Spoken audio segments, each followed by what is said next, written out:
The Banu merchantman is an interesting one for us. It's been around for a long time. People are waiting. People are really hoping for the ship to come out soon. And it's had some concept art done on it. It's had first round.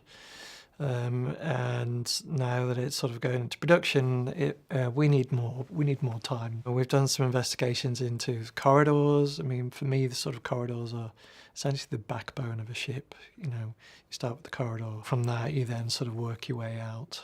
It's kind of like the human body. You just spread out and just everything attaches to those corridors. We have also a new ship, which is a Banu Defender, which is of the same race. So we have to keep in mind that those should go hand in hand. Like we've shown some concept art of the Merchantman with the Defender. And this is a ship that we sold a long time ago. So we have the same issues as some older ships, which is, does it respect the same metrics as we have with the new ships?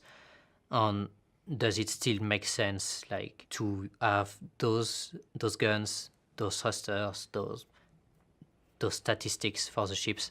Does it still make sense in terms of design? The Banu Merchantman is a really specific ship because it's transporting cargo, like some other cargo ships, like the Misk Hull series, but especially this is a trading and selling ship. It has a negotiation room inside, and if you have some clients, you can trade with them and sell them stuff directly in your ship. So you don't have to go through a third party, like going to a station, sell your stuff. And the other important stuff as well is that unlike some other ships, you can land with your cargo on it. Like this is about the same size of the Polaris, even bigger, but this is not a ship for combat like the Polaris. It's kind of like a flying bazaar in terms of market, flying market, isn't it? It's been interesting, because we've been dealing with a lot of very sort of mechanical, hard-edged kind of styles and aesthetics from the other manufacturers. Banu were sort of pushing towards a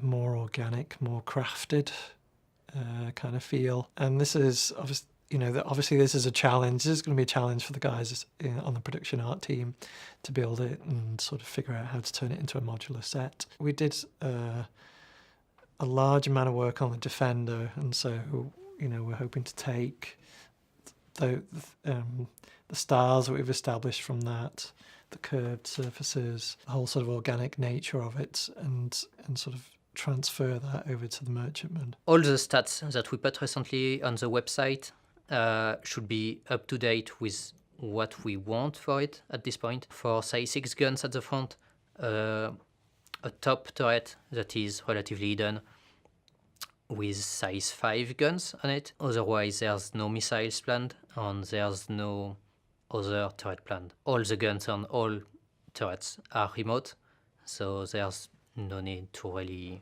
look around or whatever. The Banu are pretty good on this side. And there's also the important thing about the Banu race is that basically they are taking the best stuff they can find from other races in the universe. So if they find a good component, they will put it on their ship. They don't really care particularly about history or archaeology or design. So they take bits from other cultures and stuff. But for us, we kind of have to turn it into something that's understandable. Otherwise, it's just like it's a nightmare to build. This is a really big ship. Art is still working on what it should look like inside because this is a new race. We want it to be really different from the humans. We have a lot of floors on the Merchantman. If you are at the bottom of the floor, at the bottom of the ship, you have basically a big hallway. You can enter the ship and get higher. You got an elevator and not much else. After that, you got some shops. You got the negotiation room, but the negotiation room is more for the VIP clients. If you are a VIP, you can get in the negotiation room. If you are a regular client, you can buy stuff in regular shops. And after that, basically, there's one half for the clients and one half that is for the Banu, where if you are an outsider, you won't get into the ship. A thing that we had to be sure about when making the Merchantman, when remaking it, is working with the writers and with the character artist to be sure that it was what the Banu would look like. The Banu race was undergoing some rework at some time. So we had to work with character artists to be sure that which size the Banu were. So for example, if you do human ships, they will all have the same metrics. Like when you make a house, they usually have the same doors. They will be this large, this high. If you make an alien that is way bigger, like the Vandal, obviously you can't make it the same way. If you make a ship for the Banu, same thing, it will be a different size. So this is one of the big reasons that the Merchantman got bigger, is that the Banu are bigger, well, they are taller than humans. The doors are bigger generally, so everything is bigger in this ship. This is bigger on the outside, but bigger on the inside as well, and this is something really, really different from any ships that we got in the game right now. The Banu as well have a weird social system where basically the crew live in a different place, whether they are pilots or traders, they don't live in the same place. So we got some old concept art that we've shown to the public that we are keeping. The negotiation room is a very important point of the Merchantman, but the cockpit is also a very important point because the pilots live in the cockpit. It's not like human ships where pilots will just go in the cockpit and then go back to their beds.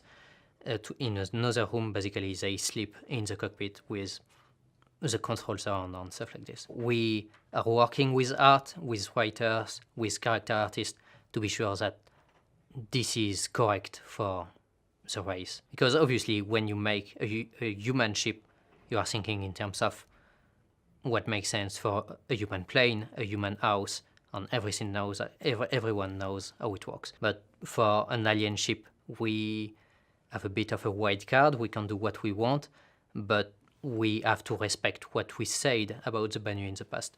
We can't really invent stuff just because it sounds cool. This is a really big ship, both outside and inside, for an alien race that is friendly with everyone as well. So this is a really important point as well that I wanted to put in the design, is that the Banu are a race that trade with the Vandal, which is really special because no race works with the Vandal usually. Can the Vandal get in the elevator, for example, if they want to trade with the Banu? So this is why it got bigger inside as well. At the moment, we've made a new layout that has been approved. The weight box has been kind of approved as well. We've looked at what would be the big issue in terms of animation, art, code, stuff like this. This is a relatively simple ship mechanically, but this is a really big ship, so we got the issues that we got, like for the Hydras, like there is a big open space. How do you be sure? How are you sure that the frame rate will still be good in those big open space? I think at the moment, art is looking at it to be sure that it looks fine on their side and they are happy with the artistic direction that it will take. I really like this ship because this is a ship that is really anticipated for a lot of reasons by the players. This is a ship that we have not released any Banu ship in the game at the moment, unlike the Vandal and the Xian. So this is really important to be sure that we nail the look and feeling of the Banu ship and that we are sure that this will be great and people like this race.